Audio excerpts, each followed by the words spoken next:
$250 billion because Dogecoin is fake. And apparently, these investors who never realized that Dogecoin was always fake have suddenly figured it out. And I'm going to talk about the Elon Musk lawsuit. I'm going to talk about what's going on with the stock market and also talk about things you might want to consider with your own money as we figure out how to make money in this new economy. So get comfortable, buckle up a seatbelt. We're going to get started on the Black Financial Channel right now.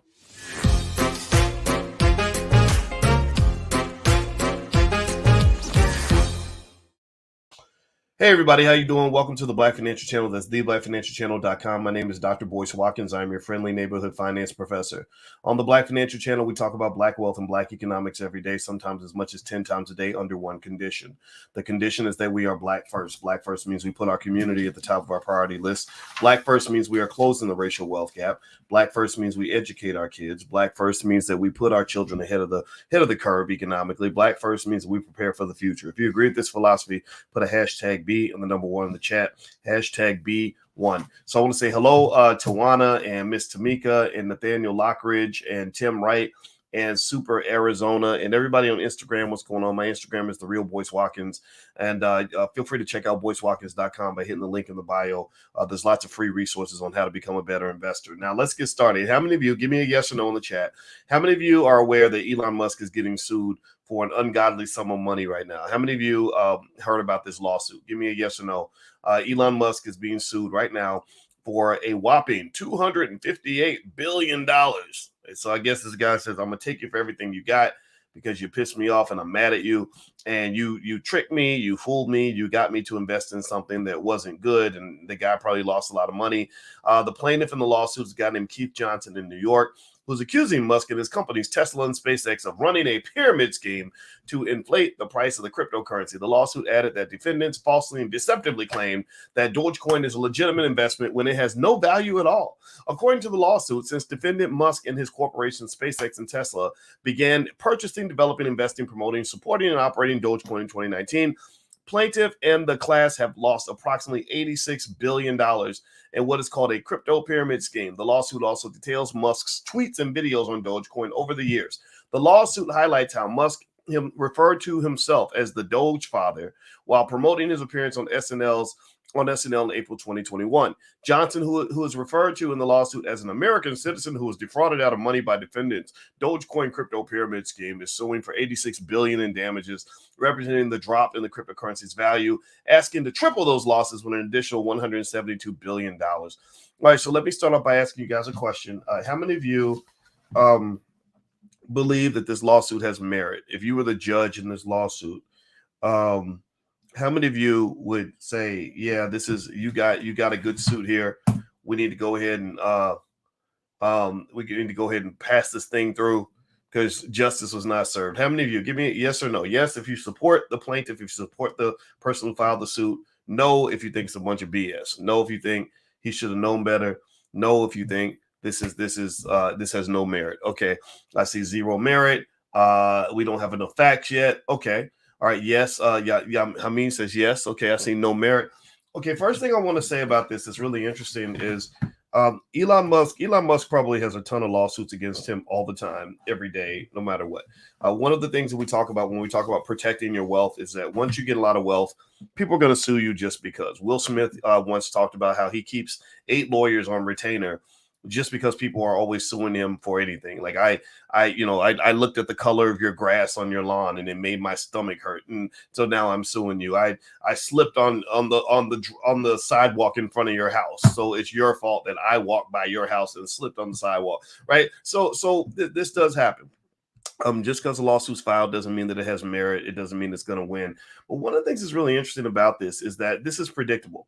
First off, right now you have a huge market decline. And whenever you have a market decline, there tends to be a bunch of lawsuits filed. Whenever money gets lost, that's when people start going back and scraping through the ashes or of the bankruptcy or whatever and saying, what little thing did you do wrong to where I can Monday morning quarterback it and come back at you and say, you did that wrong. That was illegal. That was wrong. Because here's the deal. Look, give me a yes or no. Do you think that this guy will be filing a lawsuit if Dogecoin was doing well?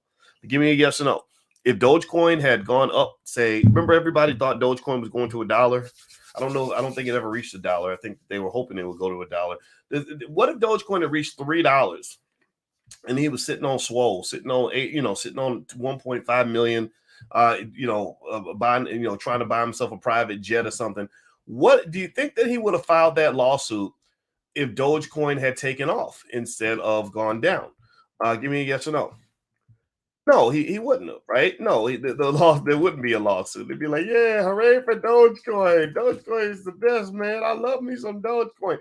And unfortunately, that didn't happen for him. I'm going to share my screen and show you guys what's happened with the price of Dogecoin. Some of y'all already know because some of y'all already heavily invested in Dogecoin. I'm not making fun of you. I'm just I'm going to share the news that's going to probably hurt your feelings a little bit. But the reality is that if you go back and you listen to videos about Dogecoin that I did 2 years ago, I was telling you guys way back then, Dogecoin has never been an investment. Pinocchio was never a real boy. Pinocchio was never a real boy. Dogecoin, you see here, it's dropped 81%. It's down to a nickel. Let's see here. It's the peak of Dogecoin in the last year. It looks like at the height of the frenzy was about 34 cents. But wait, I think it hit a higher number than that. Actually, here's the real peak. 64 cents, May 7th.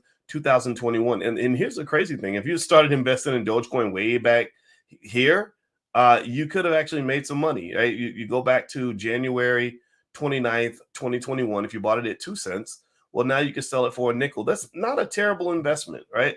And so here's what I kind of want you to understand about Dogecoin. Dogecoin, here's the reason why I think the lawsuit is stupid. I mean, I get it, but I don't. I get it, but I don't. And let me explain what I mean. Legally speaking, you could make the argument that Elon Musk was using his platform to inflate the price of Dogecoin in a way where it was inevitable that at some point the bubble was going to pop. You could make that argument. You could say, look, man, you were on Twitter telling people to buy this stuff. A lot of people don't know. A lot of people are gullible. They're going to do what you tell them to do. And you led them down a path where they lost a lot of money. I can understand that to some extent. But then there's this thing that a lot of people don't believe in anymore. It's kind of makes me old fashioned. Nobody agrees with me on this, but there's this thing called common sense. Common sense says you don't go do what people tell you to do on the internet. I've been telling y'all that. Some of y'all getting relationship advice from people on the internet and it's messing up your relationships. They're telling you to take weird health food and eat and take vitamins when you don't even know what's in the damn vitamin and you're getting sick. You got COVID remedies that don't even work, but you're doing it because your favorite internet influencer told you to do it. Well, stop that. Common sense says this. Common sense says that if you go back and you look at the original paperwork on Dogecoin, the original white paper that was filed, the creators of Dogecoin, two white guys from Sydney named Billy Marcus and Jackson Palmer, they stated from the beginning in plain English that this is a damn joke, that this currency has no value. We are going to produce 100 billion of these fake coins because we're making fun of the fact that y'all so crazy, y'all buy any damn thing right now. They said this. They said this in the paperwork. So this guy who's filing the lawsuit, maybe he can't read. Maybe he doesn't, he doesn't like, a lot of people don't like to read. And I'm telling y'all keep running away from books. You're going to be running towards slavery. Life does not end well if you don't read books, if you don't read. All right. And so maybe he can't read, but they made it clear, almost like a warning label on a box of medicine or something, where they say, look, this pill might cause diarrhea, or this could actually cause you to get fat, or eating too much sugar is bad for your health, or smoking might kill you. But yet, despite the fact that they stated on the label clearly that smoking might kill you, you still made the decision to smoke 4 packs a day.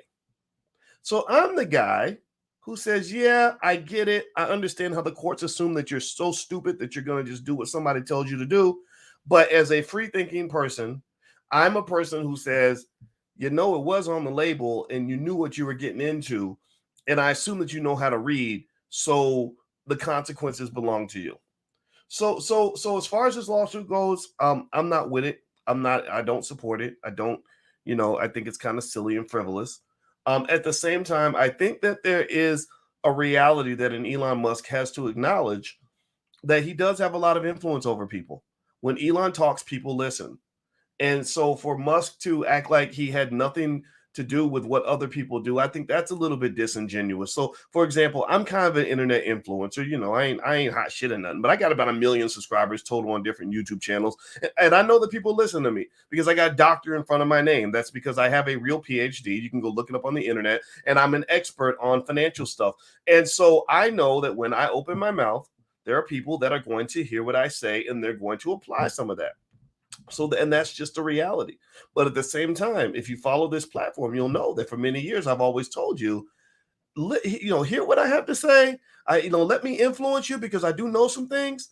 But at the end of the day, I want you to be smart enough to make intelligent decisions on your own. That's why I say this is the platform for intelligent Black people. I don't want you in here blindly following stuff just because somebody said it. Now, anyway, do me a favor, hit the thumbs up button, thumbs up, thumbs up, thumbs up, share, subscribe. Also, if you want to become a better investor, we have a stock market challenge actually that's totally free. The URL's on the screen, theblackstockmarketchallenge.com. If you go through this challenge, you will become a better investor. This is the best time to become a better investor because right now the market is cheap.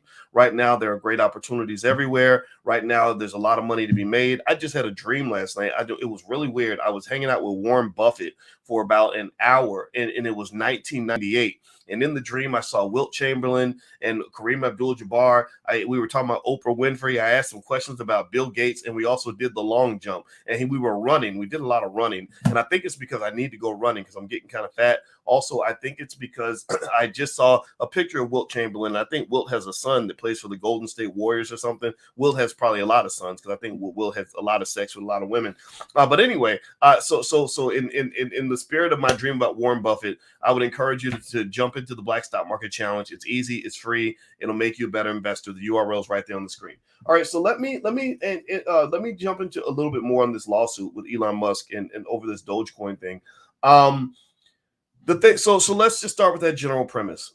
Dogecoin was worthless from the beginning. The founders of Dogecoin, when they created it, stated it on their white paper that this coin is worthless. They pretty much said this coin is garbage. They said if you buy it, you buy at your own risk. It probably means you might be a sucker. And you're really proving our point that the world has gotten so crazy that they will buy anything. This has happened all throughout economic history. In the very beginning, the first bubble. Right now you have a bubble. The bubble's popping. That's why the market's dropping. So the first asset bubble recorded was actually for tulips. There was a time where everybody felt like owning a tulip was like just the thing to do. So people didn't really know exactly why they wanted to buy a tulip, but they didn't see any real utility in a tulip. But they would say, hey, we want to buy tulips because everybody else is buying tulips. So what happened is you had something similar to what you have in the crypto space, which is what they call the greater fool theory, where you buy something. People don't buy Dogecoin because they expect to be able to use it for anything relevant. They don't buy Dogecoin because they expect to be able to take it to the store. They don't buy Dogecoin because they think they can actually buy a car with it or shoes or whatever. They buy Dogecoin because they're hoping that the price will go up so they can sell it at a higher price. That is what is called the greater fool theory. So tulips were the first example of the greater fool theory, and eventually that bubble burst and people lost all their wealth because they put all their money into tulips, when from the very beginning somebody would have probably said, why are you putting all your money into a damn flower? Putting all your money into a flower is probably not a good idea because flowers don't have a lot of real intrinsic value. And so if you look at Dogecoin and you see that it's dropped 81% over the last year, this does not mean Dogecoin can't come back. What occurred in my view was that once Dogecoin started getting this push from Mark Cuban and Elon Musk and all these other people, I think that the founders of Dogecoin tried to kind of mess around and say something like, hey, maybe we could actually control the supply of Dogecoin and make it into a legitimate currency. And to that extent, this is where I think it could be somewhat rational to invest in Dogecoin, because there could be some idea to say that you're not so much investing in the greater fool theory that the price is going to go up and somebody's going to buy it from you, but you could be investing in the idea that maybe this community is so strong that one day people will actually make a decision to say, we're going to recognize Dogecoin as a currency. That's a possibility. If you had 10 million people that all got together and said, look, I'm going to accept your Dogecoin, you accept mine, and we're all going to sort of do business together with this currency, then that could actually create real economic value. But that comes from what they call utility. That means the ability to use Dogecoin for something other than sitting there and just having it in your account where you're just staring at it. And so what's interesting, though, is I was reading the history of Dogecoin, and And Jackson Palmer, there's a guy named Jackson Palmer who was one of the founders of Dogecoin, who actually left the Dogecoin community. Let me see if I can find this. He left the community because I think he just concluded that the world is just full of stupid people, and he was just he didn't want to participate in the nonsense. He left the community. The crypto, he felt like the whole crypto community was a little bit fraudulent, and in 2015 he left, and he had no plans to return, having come to the belief that cryptocurrency, originally conceived as a libertarian alternative to money, is fundamentally exploitative and built to enrich its top proponents. His co-founder, Billy Marcus, agreed that Palmer's position was generally valid. So basically, Jackson Palmer, the creator of Dogecoin, I don't know if he came back. Maybe he changed his position over time, but he just left. He said this crypto thing is crazy. The people that tend to get paid on crypto are the people who create the actual crypto, because it allows you to kind of become this sort of economic creative force where you get to manifest and decide how many units of this currency is going to exist, and then people give you real money, and next thing you know, you're rich. And then if the currency plummets, then they lose everything, and you gain the world. Now let me look up one more thing that I thought was really interesting. They called Dogecoin a pyramid scheme. So what I'm going to do is I'm going to look up I'm going to read to you the definition of a pyramid scheme, so you can know what that is, which is actually slightly different from a Ponzi scheme. But they said a pyramid scheme is a form of investment illegal in the U.S. in which each paying participant recruits two further participants, with returns being given to early participants using money contributed by later ones. I don't know if that specifically fits the definition of a pyramid scheme, because it involves recruiting. And so a lot of the MLMs that you see people participating in, they're about this close to being a pyramid scheme. What makes them different from a pyramid scheme is that they actually have a product. They'll have a product in the background, and they'll say, no. We're not trying to recruit new members. We're trying to sell this product. We're trying to sell this, this glue and these overpriced vitamins. That's what we're really actually doing. That's why we're doing it. Well, really, y'all know what it is. They make their money by recruiting people, right? But they have to do that in order to avoid criminal charges for running a pyramid scheme. So I don't know if this necessarily fits the specific definition of a pyramid scheme, but the general idea is that in a pyramid scheme, it's a situation where the people who create the scheme do well, and they understand the whole landscape, and they know that their job is to get people to sign on and to invest in this thing, right? And as they get others to invest in this thing that they created, they see the price go up. And then because they created the scheme, they know when to get out. They know when to get out. And really, when you're talking about any type of shady, crazy, risky investing, I found that that's kind of the key to everything. Know when to get out. You ever watch like a movie about a drug kingpin, like the movie Blow, or what's that other one that I really like, Snowfall? And you're watching, right? And this guy is making all this money, and he's making like $1 million a week. And do you ever sit back and say, when are you gonna get out of the game? Like, this game is gonna end badly. Like, why don't you leave now? You have $300 million. You have more. You have so much money that you could fill up a whole house. Your bedroom was filled with money from floor to ceiling. The game's going to end bad. Why don't you go ahead and get out of the game? I never understood that. I really don't get that. I would say that the smartest dope dealers of all time were the ones who said, okay, I made $100 million.